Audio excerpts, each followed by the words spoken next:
no lo hemos logrado. O sea, porque ellos igual tienen diferencias políticas, tienen diferencias comerciales, todo, porque ellos sí pudieron, nosotros no. Esa es una pregunta para tesis doctoral, ¿sí? Pero bueno, yo trato de responder. Obviamente yo no soy el dueño de la verdad, ¿sí? Pero mi visión es, primero, porque no, digamos, no son cosas comparables, ¿sí? Lo mencionábamos al principio y lo profundizaremos después. Pero la integración europea, el proceso de integración en Europa, como lo decíamos, es una cosa de seguridad nacional, ¿sí? Entonces, el Tratado CECA era eso, ¿se acuerdan lo que hablábamos del Valle del Silicón y tal? ¿Sí? Entonces, hay una cuestión de seguridad nacional ahí muy, muy fuerte. Y lo otro es que nunca han perdido de vista que el tema es de hacer buenos negocios. El ejemplo que yo ponía arbitrario con Azucena del Carro, ¿sí? Entonces, esto ha estado presente siempre en los europeos. Ahora en el café hablábamos y, digamos, a las crisis no hay que tenerles miedo, ¿sí? Hemos hablado aquí, en el caso andino, de una crisis permanente. En Europa la situación ha sido exactamente la misma, ¿sí? Las crisis en Europa han estado presentes, digo en Europa, en el proceso de integración europeo, siempre han estado presentes desde el 51, perdón, cuando se crea, cuando se funda como tal la integración europea, hasta hoy, ¿sí? Pues no tenemos que hablar de lo que está pasando hoy en Europa para entender que hay una crisis muy, muy profunda. La diferencia, para responder de manera muy rápida a tu pregunta, la diferencia es que ellos siempre han solucionado las crisis con más integración, ¿sí? Entonces, por ejemplo, nosotros aquí señalábamos lo de la crisis del petróleo, ¿sí? Entonces, en ese momento se visualizó también, o la crisis del petróleo también llevó a la crisis a la integración europea, porque en ese momento se hablaba, ya la reconstrucción había terminado y se hablaba ya de Europa nuevamente como un gigante económico, pero como un enano político, porque la respuesta a esa crisis del petróleo, que fue pues súper grave y que afectó a todo el mundo, como lo vimos acá, pues era Francia disparando para un lado, Alemania disparaba para el otro, ¿sí? Cada cual disparaba desde su propio enfoque, desde cada país. Conclusión, pues no hicieron nada, sino una respuesta contundente de Europa. Solución a la crisis, empezar a avanzar en la integración ya no solo económica, sino política. Entonces, Parlamento Europeo, más supranacionalidad, más decisiones en la institucionalidad europea y menos en los países, digamos. Cada vez pesa menos el Consejo Europeo, que es como el único órgano intergubernamental que existe todavía, los presidentes y los cancilleres. Ellos se reúnen cada 6 meses, su sede está en Bruselas, pero cada vez las decisiones que se adoptan ahí pesan menos, ¿sí? Cada vez pesan más las del Parlamento, las de la Comisión, las de los tribunales de las comunidades europeas. En tanto que acá la situación, fíjense ustedes, que es distinta, ¿sí? Nosotros cada vez le apostamos más a lo intergubernamental. Y eso es una contradicción muy profunda, porque es que si nuestro esquema fuera simplemente que ojalá, digamos, era otra alternativa, ¿sí? Simplemente de hacer un TLC, digamos, entre los andinos, y firmar, ¿y para qué parlamento? ¿Y para qué tribunal? Todas esas cosas, ¿para qué? ¿Sí? Si el tema era simplemente de fortalecer el mercado intrarregional, pues ¿para qué parlamento? ¿Y para qué tribunal? Bueno, ya vimos que eso no surge de manera gratuita, ¿sí? Surgía por una condición especial de la LAC, ¿sí? Pero tal vez hemos debido insistir, no lo sabremos nunca, pues porque ya ese no fue el camino, pero tal vez una opción hubiera sido profundizar el tema comercial, punto, que es alianzas políticas y el cuento, ¿no? Porque eso que tú dices está siempre muy presente. Ay, pero es que mire, los europeos, 2 guerras mundiales, se mataban todo el tiempo, son 27 países y hay 28 lenguas, ¿no? Entonces, porque hasta el gaélico los irlandeses lo metieron, entonces no tienen religiones distintas, todo eso, y mire que ellos se pudieron. Yo creo que la cosa tampoco va por ahí, el tema es, insisto, lo económico, ¿sí? Tal vez me acusarán ustedes de tener una visión muy economicista, pero pues yo soy también muy pragmático. Si el tema era de profundizar los buenos negocios, pues era eso, ¿sí? Lo demás, no sé, sobraba tal vez. Bueno, yo tendría una reflexión y una pregunta, o más bien como una especie de análisis que usted hiciera en torno al tema. Nosotros somos dependientes. Yo creo que en nuestras naciones les encanta la dependencia de todos. A nosotros nos encanta depender de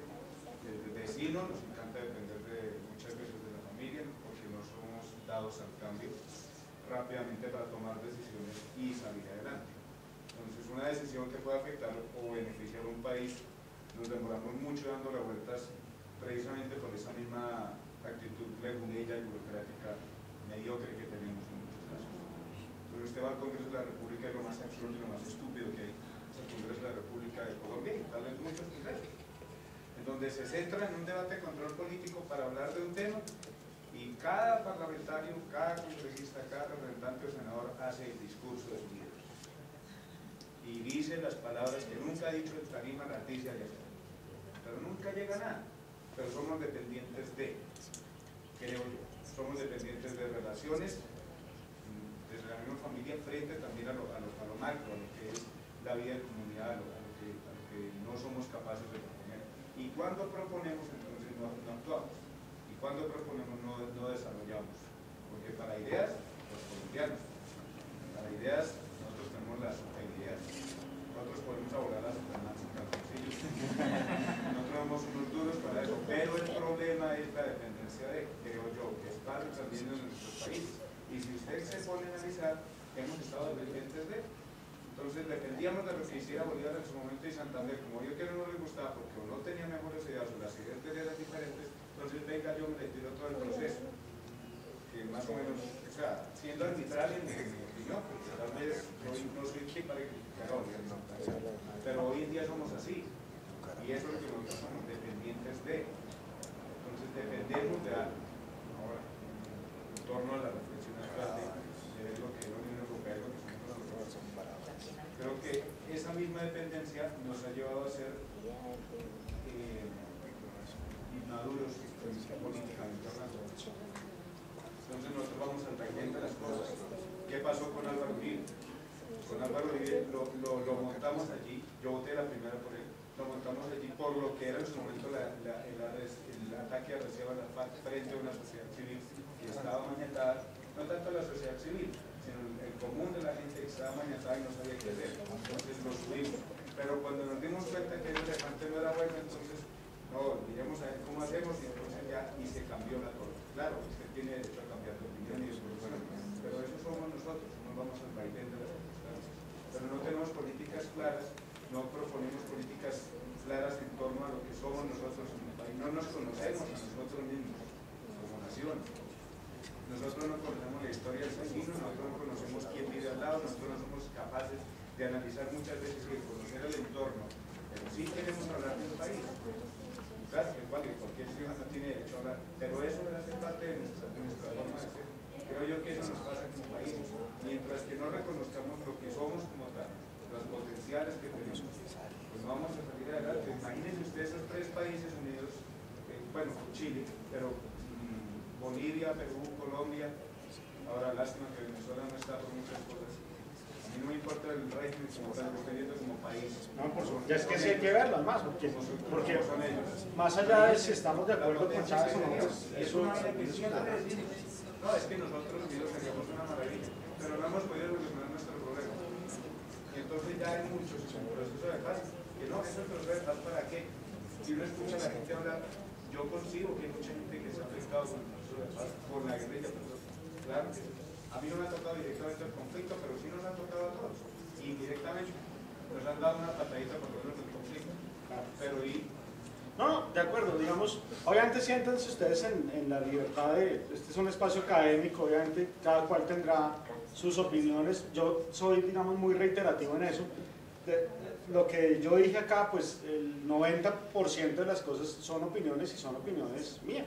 ¿Sí? Ustedes podrán obviamente estar o no estar de acuerdo, ¿sí? En eso, vamos, lo chévere de los espacios académicos es que la deliberación está ahí y enriquece mucho además. Entonces, pues sí, yo comparto mucho contigo de lo que has dicho, pero si yo no defiendo un poquito al Congreso, a Azucena y Camila me van a pegar también.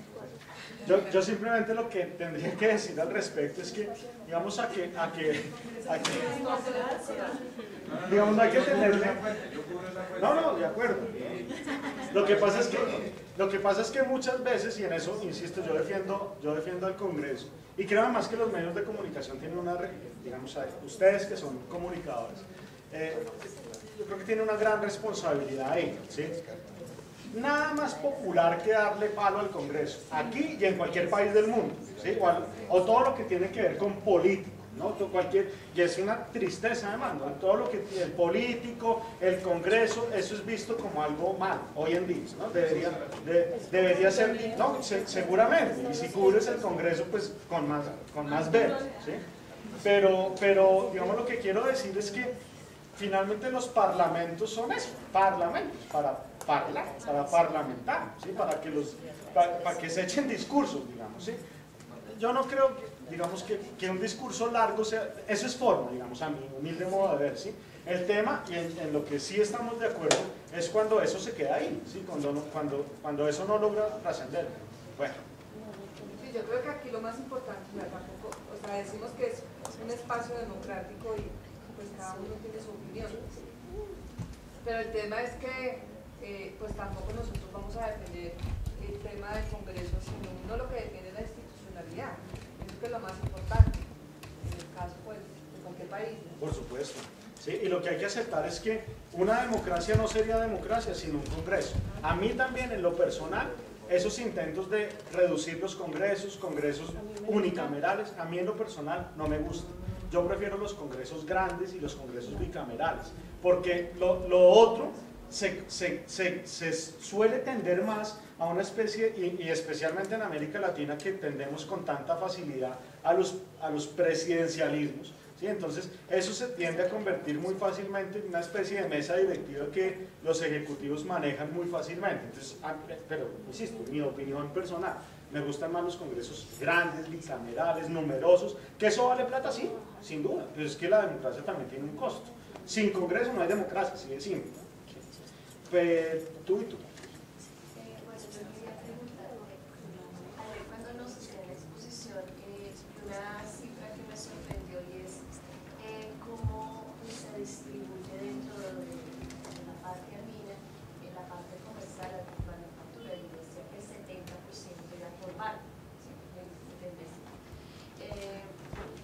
El Parlamento o la comunidad andina se está facultada para intervenir en la infraestructura de este comercio, no solamente dinero, sino, porque yo veo una cosa, si nosotros a nivel de infraestructura, Colombia, cuando se empezó todo lo del PLC, una discusión nuestras vías, una discusión nuestra parte de transporte, la comunidad andina está en la facultad de la capacidad de empezar a invertir en eso para el tránsito de nuestro comercio o no es.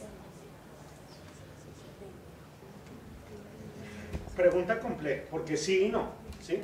Digamos, lo que pasa es que ahí se cruzan espacios distintos, ¿sí? Donde ayer, por ejemplo, había esta pregunta tuya me hace retomar a una que era tuya, creo, ayer, del tema de la CAN, el Mercosur, UNASUR, que tú preguntabas por esos nuevos espacios. Me acordé de esta pregunta con esto que tú dices, porque, digamos, ¿qué pasa en la comunidad andina? Para no dispersarnos y luego llegar a la otra. Cielos abiertos, por ejemplo, ¿sí? Desde los años 90, la comunidad andina tiene una política de cielos abiertos. ¿Que se traduce en qué? Por ejemplo, ahora hay un vuelo de TAME, aerolínea oficial ecuatoriana, que viene desde, el vuelo inicia en Quito y termina en Caracas. Quito, Bogotá, Caracas, Bogotá, Quito, ¿sí? Con unas tarifas mucho menores gracias a la política de cielos abiertos que existe, ¿sí? Ese tipo de cosas se dan. A nivel terrestre, muy difícil. Yo les contaba el caso de Venezuela y los pollitos, ¿sí? Pero fíjense ustedes lo que pasa. Yo, ahora que estaba estudiando en Ecuador, varias veces vine a Colombia por tierra, ¿sí? Pasar Rumichaca es un infierno, ¿sí? De ida y de vuelta, pues, o sea, es una cosa pavorosa, y especialmente del lado ecuatoriano, ¿sí? Si el DAS y la policía colombiana manejan la cosa muy mal, son dioses, esto es Suiza, pues al lado de lo que sucede en Ecuador, es terrible realmente. Y lo de la corrupción que hablaba Mauricio, ahí sí que lo ve uno, ¿no? Entonces, colas enormes, que uno ve la intencionalidad, ¿no? Es que uno les dé plata para que uno pueda pasar rápido, ¿no? Entonces, funciona muy mal. hay programas, hay cosas. Se supone que en todos los puestos fronterizos están los CENAF y los CEBAF, los Centros Nacionales y Binacionales de Atención en Fronteras. No funciona. Si el caso palpable es el de Rumichaca, ¿sí? Ni siquiera los camiones ecuatorianos pueden pasar un taxi. O sea, el ejemplo más extremo.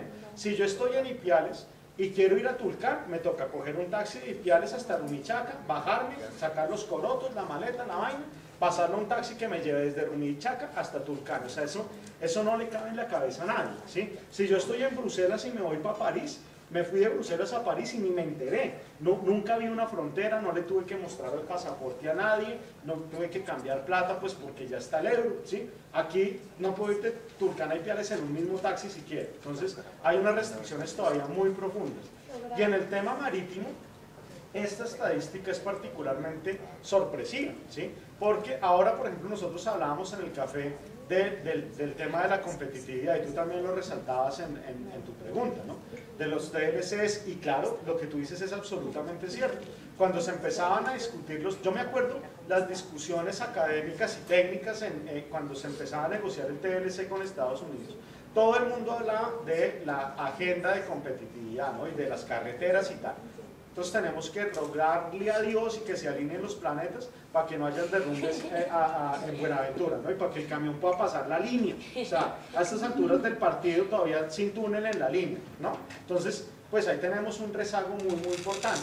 Y me acordaba de lo de ayer, de lo de UNASUR y tal, porque ahí tenemos una oportunidad interesante, ¿sí? En UNASUR se había hablado desde antes, pero eso debería coger mucha fuerza, esa discusión en UNASUR, hablar de una cosa que se llama IIRS, ¿sí? La Iniciativa para la Integración de la Infraestructura Regional Suramericana, sí, que es una cuestión, a mí me parece bastante interesante, muy polémica porque ahí el tema ambiental pesa mucho, ¿sí?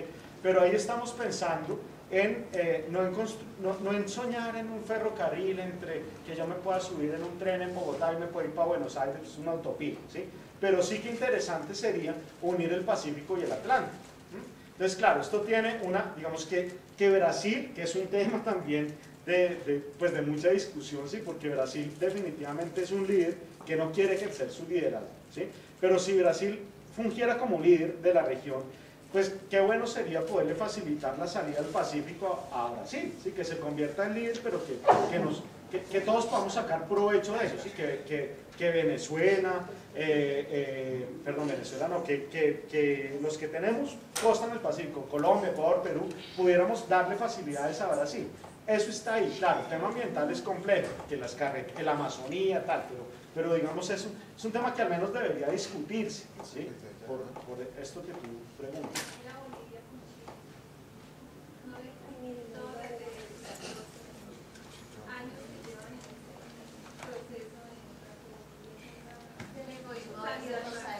Aquí se armó un lío terrible entre los diputados bolivianos y los chilenos por ese tema.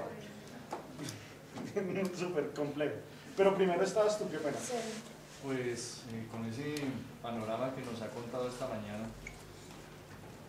el escaso interés precisamente interinstitucional, mejor político, voluntad política, del Consejo Presidencial, a su juicio, ¿cuánto tiempo le queda de vida al Parlamento andino?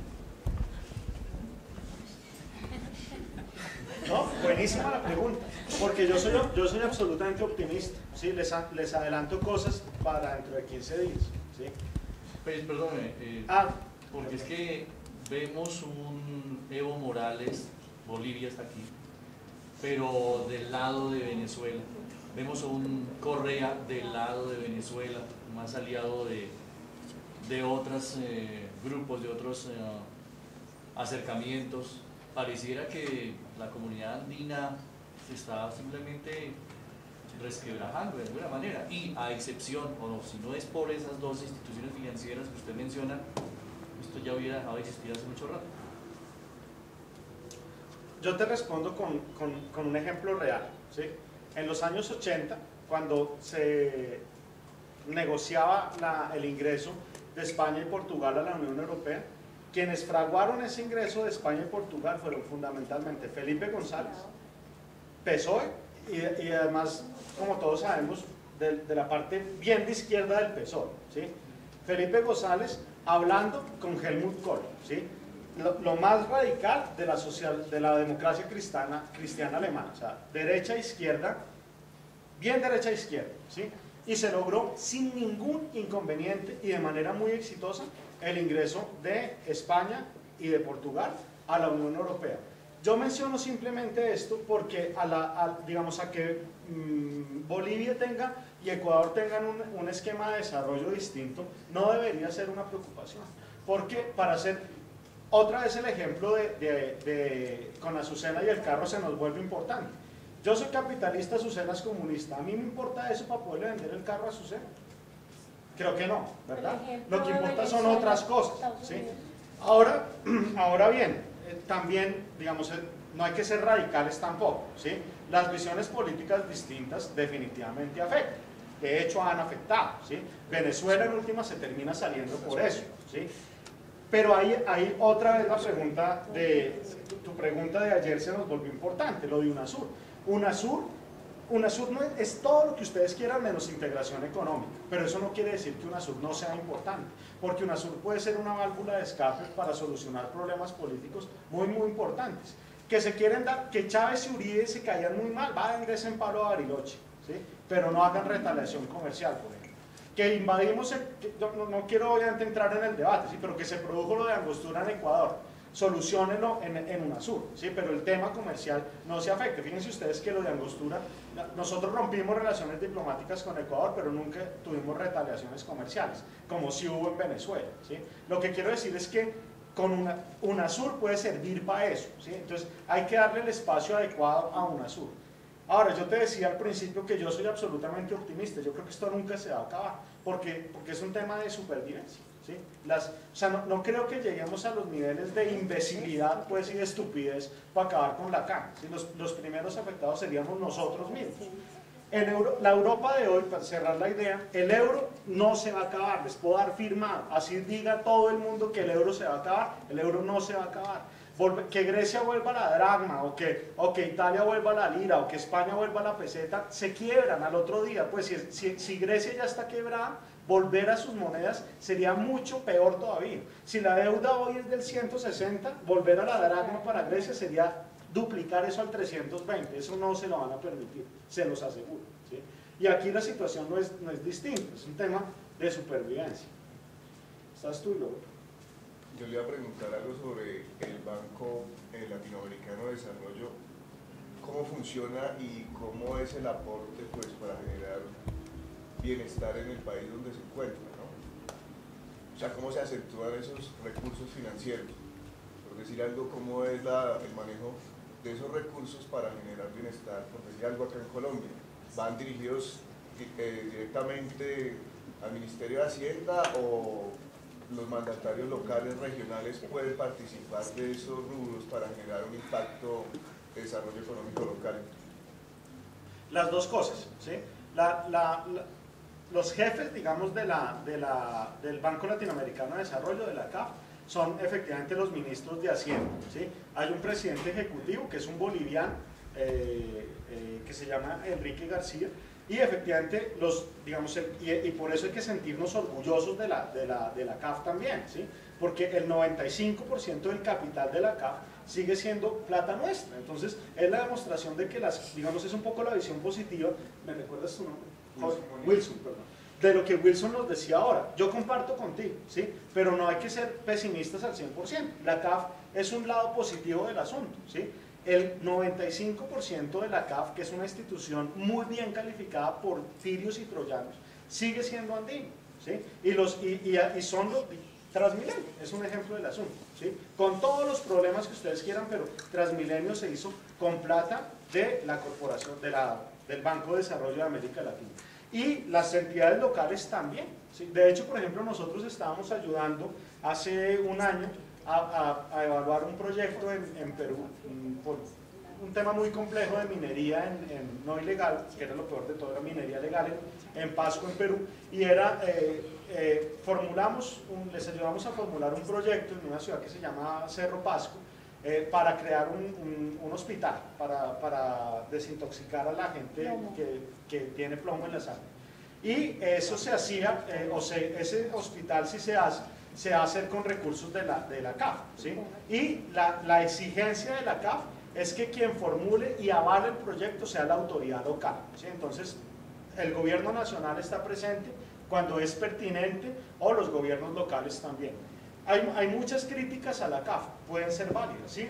Se dice, como se dice del BID, por ejemplo, que igual presta plata, como cualquier banco, y cobra un interés. Pues hombre, es que, obvio, ¿sí? Si no se mira como un negocio también, pues quebraría, ¿sí? Entonces, Venezuela le apostó ahora al Banco del Sur, pues ojalá dé resultados, ¿sí? Pero a mí, ahí comparto también entonces con Wilson, ¿sí? Es ese folclore latinoamericano de crear no hay reunión presidencial de la que no salga una institución. Entonces, es muy jodido avanzar también, ¿sí? Mi tesis es que hay que fortalecer lo que ya existe. Si hay intereses muy onerosos, muy costosos, bueno, miremos a ver cómo se reducen, cómo se establecen líneas de créditos condonables, qué sé yo, pero lo cierto es que es una institución absolutamente exitosa. Pero por decir algo, deberían darle un poco más de visibilidad o publicidad a ese tipo de banco para que algunos mandatarios, sobre todo los de categoría quinta y sexta, que son los que pues poco tienen acceso a los medios, tuvieran un acceso y pudieran vincularse a los programas pues que manejan en la CAF, y donde se encuentran y tuvieran intermediarios, no sé, en cada región. Me parece que hace falta eso. Sin duda, sin duda. Todo es perfeccionable, todo es mejorable. Pero yo no le doy palo a la CAF, para mí es una buena institución. No, un poquito como para cerrar lo de la conformación de los bloques económicos financieros que se están haciendo en el mundo. Finalmente yo creo que la tendencia va hacia allá, y tarde o temprano estos bloques se van a consolidar, porque pues ese es como el proceso de globalización o de formación de sistemas supranacionales que estén por encima de intereses particulares, sobre todo en lo económico, para el funcionamiento del nuevo, podría decirse, esquema mundial que se está conformando. Y de hecho, organizaciones como esta, como el Parlamento Andino, yo creo que no tienden a desaparecer, sino más bien a fortalecerse en la medida en que no caigan en esquemas de funcionamiento y terminen siendo solamente burocracia, ¿cierto? Eso es lo que los salva a ellos. El Parlamento Andino sobreviva, y la comunidad de naciones, la comunidad andina, ¿cierto? Sobrevive en la medida en que no estoy haciendo peyorativa solamente burocracia, muestre más su acción efectiva en los países que la conforman, que muestre los beneficios que realmente tiene un organismo de estos en cada uno de los países, fortaleciéndolo. Y si digamos el interés general o el interés principal, el objetivo principal es fortalecer económicamente los países, y en cuanto a lo que es jurídico, ¿cierto? Legislativo, que es como su gran función, pues la tendencia es a fortalecerse en vez de desaparecer. Creo que esa es como la tendencia de todos estos organismos en Latinoamérica, y la conformación de los bloques económicos. Estados Unidos está muy pendiente de con quién nos estamos organizando, de con quién estamos teniendo relaciones económicas, de con quién estamos interesados. Le molesta mucho, por ejemplo, de visitas de los presidentes nuestros a China y a esto, porque pues, son nuevas negociaciones, nuevas relaciones que de una manera u otra interfieren acá en el ordenamiento que ellos de una manera u otra quieren que se vea acá. Entonces, pues tampoco les interesa mucho nuestras nuevas relaciones con el Oriente, que no son tan nuevas, pero sí se están fortaleciendo. Entonces nosotros tenemos muy en cuenta eso para cuando hagamos los análisis más adelante. Imagino que nos vamos a meter un poquito más y más en cada una de ellas. No, seguro. Obviamente no lo vamos a resolver todo hoy, pero bueno, ahí vamos dejando cosas en el tintero, ¿sí? No sé, me decían que hay preguntas de Bolivia. ¿Ya salieron? Vale. Listo. Solamente anuncios parroquiales. Nos encontramos nuevamente el 26 y 27 de octubre, ¿sí? Entonces, por el partido y por la ayer, entonces estamos debiendo todavía una clase, ¿cierto? Entonces, vamos a ver, les anunciaremos con la debida anticipación cuándo la hacemos. Lo que se me ocurre, se los dejo en el tintero para que lo piensen y vamos charlando por la plataforma y tal, que puede ser un viernes, porque nosotros teníamos previsto hasta las 9 de la noche, ¿sí? Pero, digamos, eso sí, si colmáramos todo el tiempo, pero pues seguramente no va a ser así. Entonces, si nos apretamos un poquito, de pronto lo podemos meter un viernes, si no nos tocaría trabajar un sábado, una clasecita más para reponer esa de ayer, ¿sí? Entonces, piénsenlo, nosotros estamos totalmente abiertos, digamos, aquí los que mandan son ustedes, entonces, cuando a ustedes más les convenga. Sí les rogaría que le mandaran un correíto a Paola, para nosotros así medio tantear estadísticamente el asunto, a ver qué conviene más, si viernes o si sábado. Nosotros les tenemos preparada una sorpresa para el cierre, ¿sí? Pero no adelanto, se las contamos cuando sea. ¿Por qué no definimos de una vez, no? El otro anuncio parroquial que tenía que hacer es que ustedes están becados, ¿sí? No, porque hay gente que le había preguntado a Paola que dónde se pagaba y tal, no se preocupen por eso, ¿verdad? No hay cobro, ¿vale? Gracias.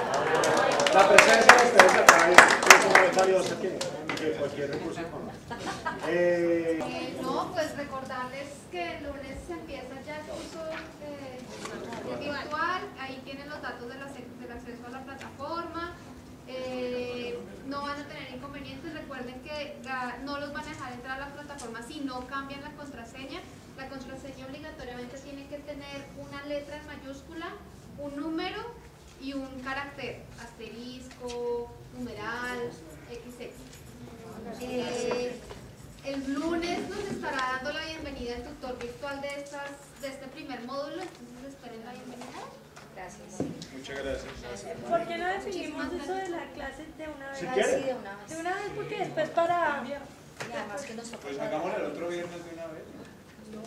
El 24 al 25. Pero es que lo que él dice no es que nos vayamos a extender, sino que simplemente comprimimos las clases. Claro. Para que quepa dentro del mismo horario. Claro, la idea no es salirnos de las fechas que ya están establecidas, ¿sí?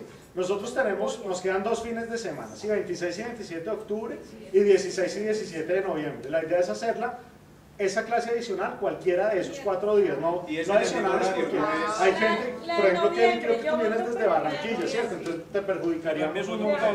Por la de noviembre, porque nosotros no podemos. Sí. La de noviembre. Mira, no importa, como no van a ampliar, o sea, no tenemos que llegar más temprano ni salir más tarde. Simplemente es que van a estrechar un poquito, comprimir, pero para que quepa la clase, no. Nosotros tenemos un espacio de 8 a 1 los sábados y de 3 a 9 de la noche los viernes, ¿sí? Generalmente no nos extendemos todo eso. Entonces, como dice Wilson, la idea es, para reponer esa clase, un día seguramente sí extendemos todo el tiempo, ¿sí? De 3 a 9 o de 8 a 1. Exacto, ¿Lo podemos hacer en noviembre? Como ustedes quieran, eso mandan ustedes. Sí. ¿Lo podemos hacer en noviembre? La de noviembre. Sí. ustedes Entonces en la de noviembre. Yo hasta en diciembre puedo. Entonces dejémoslo para el viernes de noviembre, Sí, ¿sí? señor. Porque el sábado les queremos dar una sorpresa, que no es clase obviamente. Entonces dejémoslo entonces para el 16 de noviembre, ¿sí? Listo, gracias. Listo. Gracias.